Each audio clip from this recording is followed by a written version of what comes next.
dear students. Today I'm going to talk about the career planning and the development process.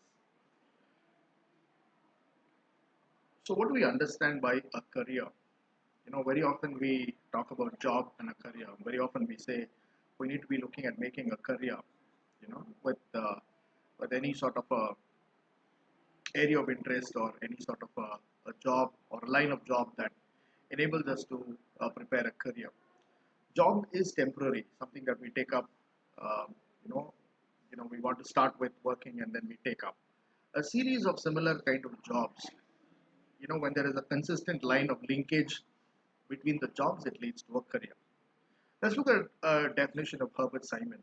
Now, he says a career is an honorable occupation which one normally takes up during his or her youth with the expectation of advancement and pursues it until retirement. So very often we ask people, so what are you doing? So what career would you want to make? So somebody says, I've made a career in banking, or I've made a career in teaching, or I've made a career as a researcher, or I've made a career as a government servant or a public servant, right? So which is nothing but a series of jobs that one takes up in in their course of time, when they are working in different organizations, learning and contributing for the organization.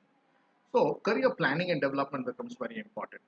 So it is not just from an employee's point of view that the employee is interested in developing and building a career, but as an organization or the HR department, which primarily works for the betterment and development of employees, must also think and ensure that there is a certain plan that they have to help and develop the career of an employee. So career planning and development means by which an organization can sustain or increase its employees' productivity. So you're identifying the performance and rewarding the performance, and also identifying potential and competency in them, and preparing them to take up a line of employment or jobs that they could possibly do well in the coming future, and thereby you create opportunities for promotion and advancement. So what is career management? It is a lifelong process of investing resources to accomplish your future career goals. So you invest time, money, energy, education. You put a lot of efforts in trying to accomplish what you want to accomplish. You can upskill yourself. You gain more knowledge. You acquire a certain new skill, right? And you adapt to the environment and gain that experience and exposure. So it is a continuing process that allows you to adapt to the changing demands of a dynamic environment. So the management process embraces various concepts, which is self-awareness, career development planning, and career exploration, lifelong learning, and networking. Self-awareness is where an employee has to understand what is his line of interest.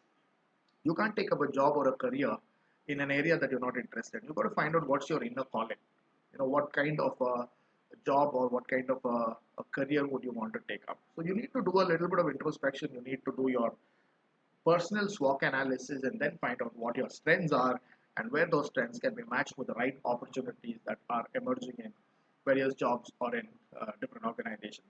And then likewise, you need to plan your career ahead. Where do you want to see yourself 3 years from now, 5 years from now, and then look at what kind of jobs are going to emerge, what kind of knowledge, skills, values, and attitudes are going to be expected.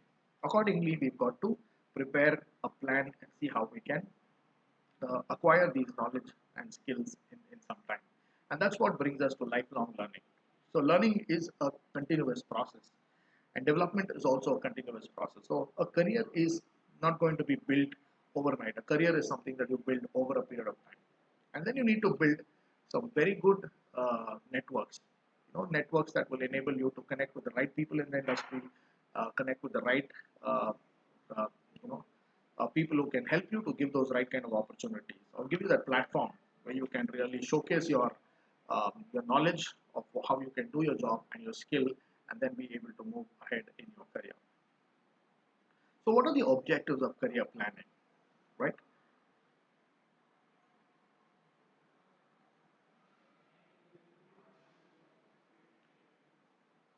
Career planning helps us to identify and make the opportunities very clear beforehand. So we are able to know what opportunities are there and what kind of jobs we can take up. Secondly, it can help reduce employee turnover, because as an organization you are helping the employee know what kind of jobs are available and what they could possibly take up. And then you're creating opportunities for upskilling, reskilling, training and development, and definitely for promotion. So all of this only makes an employee understand that he is valued, and that as an organization you are concerned, deeply concerned about his or her career, and hence employee productivity comes down. Right? When automatically an employee is focused on his career, there's productivity that increases. Right? Career planning can help the employee to understand the various stages of career that he or she is going to be moving into, and then what needs to be done in order to motivate them and make sure that in every phase of their career they're contributing, they're growing, and they're developing. Right? And the last objective is to achieve the organization's goal by providing the employees the paths to reach higher order needs. So when we talk about career development, we're not just looking at not just the employee personal development of an employee, right? As an organization, organizations' needs, expectation, demands also continue to increase year after year. When such a kind of a demand increases, the current set of employees with their current level of knowledge and skills may not be able to contribute and do those jobs well, and hence a career planning stage is required, where an employee is prepared enough to meet the future challenges and expectations that are going to emerge in the organization. So that's when we are preparing future ready employees. We are preparing employees who are good enough to do the jobs in that dynamic environment when we move ahead into the future. Right? When we're talking about career planning and development, it's also very interesting to also bring about and touch upon this topic on psychological contract. The psychological contract is a relationship, a psychological relationship, a perceptual relationship between the organization and the employee, between the employer and the employee. What does the employee think and feel about the employee, and what does the employee think and feel about their employers? So it's the individual's expectations, beliefs, ambitions, and obligations as perceived by the employer and the worker. How does each one of them look into it, right? And if the employer values the employee and does everything for the benefit of the employee psychological contract remains intact, which means the relationship remains intact. Likewise, when an employee has a very favorable or a very positive perception and understanding about the organization, that they have a very positive psychological contract. So as long as both the parties are in a position to maintain this relationship, maintain this uh, contract, and they make efforts to safeguard and nurture this relationship, the psychological contract remains intact. When either one of the parties does something that breaches this particular relationship, that's when a psychological contract gets breached. So a tremendous amount of care has to be taken. It depends on what the employee feels the employer is doing for them, and the employer also must feel vice versa about uh, the employees. So although the notion of psychological contract describes the expectation and assumptions of the employers and their workers, the concept has been mainly studied from the perspective of an employee, which is very often it is how an employee feels about their employer. So it depends on what does the employee feel about the employer in terms of the policies that they have, in terms of remunerations that they receive, in terms of the relationships that they have, in terms of how procedures are followed in the organization. How does the employer or the organization treat the employees, and whether promises that are made by the organization are kept. So all of that goes into it. So it's a collective, it's a holistic understanding and a collective view of what an employee thinks and feels about the organization.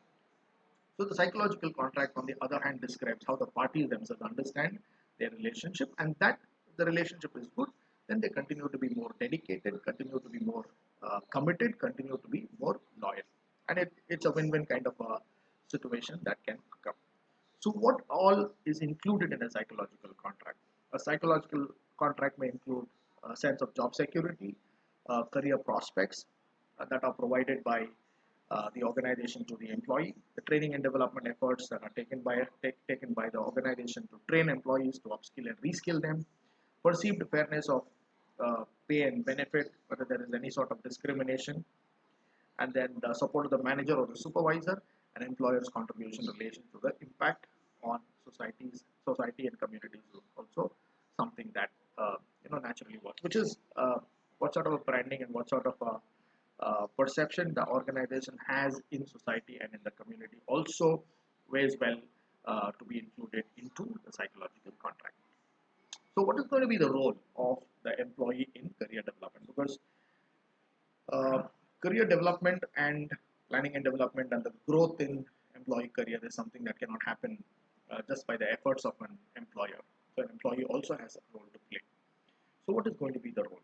The career planning process means matching the individual strengths and weaknesses with the occupational opportunities. So, the employee has to find out when he or she is planning for his or her career to do a SWOT analysis to understand what are their strengths and weaknesses, what is that they can do, and what sort of jobs and prospects are possible for them to take up within the organization. And then the employee must pursue occupations, jobs, and a career that capitalize on his interests, aptitude, values, and skills. So you need to look for those kind of opportunities where your interests match. Right. Thirdly, an employee must choose occupations, jobs, and a career that makes sense in terms of projected future demand. To be able to make choices in terms of jobs, in terms of careers, in terms of every decision that you're going to make should be beneficial for you and for the organization in the future. An employee must know what he is looking for in a job and what to what extent the current job is fulfilling, and if he feels that the employee has is going to have a better future in the coming years if he upskills and moves ahead in career and makes those necessary efforts to scale up in career, then obviously that aspect also is to be taken into consideration, and that the employee has to prioritize those as areas that he definitely would want to work on. Get rid of energy training, low impact responsibilities, and if an employee is satisfied with his occupation where he works but doesn't is not with a job, the employee must see how he can prepare himself or train himself into identifying a job that really makes the suit. So there is a mismatch in terms of job, what you wanted to do and what you're doing right now, then you must be able to prepare yourself and look for a job within the same organization where you can contribute in a much more meaningful manner. Now, the last part, we're coming to the role of employers in career development. So, the manager should be a mentor. Now, career planning and development sometimes cannot happen uh, by the employee alone. The employee may not be so self aware or may not be able to understand the opportunities that are going to come in the future. This is where the leaders and the managers of the organization step in, right? So the leader or the manager who becomes your mentor must be able to talk to the employees, must be able to help them understand where they are right now and what kind of opportunities are available for them and where they can match their capabilities in the future. Secondly, effective managers must incorporate coaching skills in their management, where you are on an everyday basis doing the on the job coaching, helping them hone those skills or helping the employees to understand those gaps and where exactly they could contribute and where exactly they could do the right thing. The manager must help the employee understand the shifting demand for their skills and ensure appropriate training to identify those areas where they can get outdated in their jobs and how they could possibly move into the future, then how we can identify those sort of skills. And employers must provide regular feedback and guidance to subordinates, and then employers must provide a career map to tell the employee what are the future prospects that they have and where they could possibly grow. So, the mentor or the leader of the organization can make a huge difference. So, this is where providing them regular feedback, giving them a lot of guidance, helping them know the weaknesses or areas where they need to improve, and then also identifying those areas where they could look for honing their skills, improving their skills, honing their skills, and also acquiring and learning new skills. Now, all of that can definitely help an employee to prepare himself well, not just for the job that he's doing, but also to prepare for the career that is going to come ahead for them. And that's precisely what an employee can do. What an employer can help an employee achieve in their career growth, and what an employee also has to do from his or her end to be able to be that very productive, to be that very demanded, most demanded employee by the organization. I thank you. I hope this particular video has helped you to understand the nuances of employee career planning and development, and then the kind of objectives that go into the planning and development process, and then finally the role of the employer and employee. Thank you.